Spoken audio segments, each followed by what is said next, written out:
Selamat datang di Tausiah Milenial. Hari ini, kita akan menjelajahi pertanyaan menarik mengenai syariat nikah sedarah dalam kisah Nabi Adam dan keturunannya. Bagaimana Nabi Adam dan keluarganya menikah dalam konteks awal penciptaan? Untuk memahaminya, kita perlu kembali ke hukum atau syariat yang diberlakukan pada masa Nabi Adam. Saat itu, belum ada aturan yang mengatur pernikahan antara saudara dan saudari. Pada masa itu, pernikahan sedarah dianggap sebagai satu-satunya cara untuk mempertahankan generasi manusia. Nabi Adam alaihissalam memiliki hukum, atau syariat, bahwa seorang perempuan dilarang menikahi saudara kembarnya yang laki-laki. Begitu pula sebaliknya, seorang putra Nabi Adam dilarang menikahi saudara kembarnya yang perempuan. Namun, pada masa itu, Hawa melahirkan anak laki-laki dan perempuan setiap kali ia melahirkan. Artinya, setiap kelahiran anak Hawa menghasilkan pasangan saudara kandung yang laki-laki dan perempuan. Oleh karena itu, Nabi Adam menikahkan putra dari kelahiran pertama dengan putri dari kelahiran kedua dan sebaliknya. Inilah yang kemudian memicu peristiwa tragis ketika Kabil membunuh Habil. Hawa mengandung Kabil dan saudara perempuannya saat masih berada di surga. Selama mengandung dan melahirkan, Hawa tidak merasakan sakit. Sementara itu, Habil dan saudara perempuannya lahir setelah Hawa turun ke bumi. Masalah kemudian muncul ketika Nabi Adam ingin menikahkan saudara perempuan Kabil dengan Habil.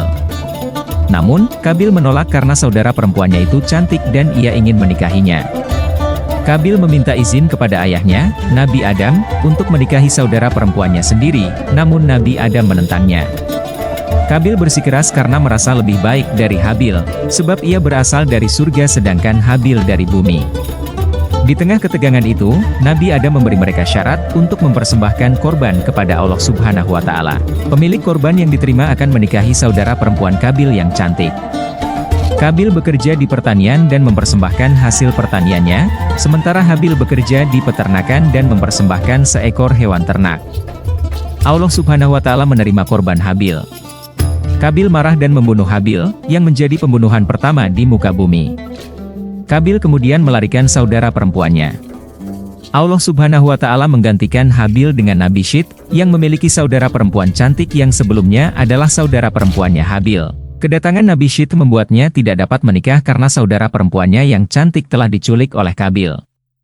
Nabi Adam menegaskan bahwa Nabi Syit dan saudara perempuannya tidak boleh menikah karena mereka berasal dari satu rahim atau kelahiran yang sama. Akibatnya, Nabi Syit diharamkan menikahi semua perempuan yang ada di bumi saat itu. Namun, perlu diingat bahwa sifat pengharaman ini tidak bersifat mutlak karena hukum yang diterapkan Nabi Adam tidak melarang selamanya pernikahan sedarah.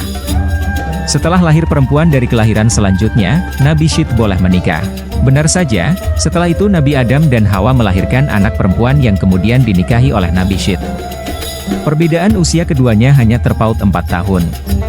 Sekarang, mari kita lihat pandangan yang berbeda dari ulama Islam tentang pernikahan sedarah dalam kisah Nabi Adam. Beberapa ulama mendukung pendapat bahwa anak-anak Adam menikah satu sama lain, sedangkan yang lain berpendapat bahwa pernikahan mereka dengan manusia dari kelompok lain. Salah satu alasan untuk mendukung pendapat pertama adalah bahwa pada masa awal penciptaan, belum ada larangan nikah sedarah. Dan ini dianggap sebagai satu-satunya cara untuk mempertahankan keturunan manusia. Pendapat kedua menekankan bahwa pernikahan dengan mahram, saudara seibu seayah, sesusuan, dianggap tercela dan tidak diperkenankan dalam syariat. Sebagai kesimpulan, terdapat dua pandangan yang berbeda tentang pernikahan sedarah dalam kisah Nabi Adam. Namun, pandangan yang lebih sesuai dengan Al-Quran dan pandangan mayoritas adalah bahwa pada awalnya pernikahan sedarah diizinkan karena belum ada larangan, dan ketika perempuan dari kelahiran selanjutnya hadir, Nabi Syit dapat menikah.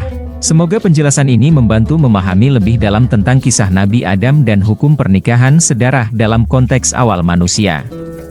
Terima kasih telah menonton. Jangan lupa subscribe, like, dan share. Tinggalkan komentar jika Anda memiliki pandangan atau pertanyaan lebih lanjut. Sampai jumpa.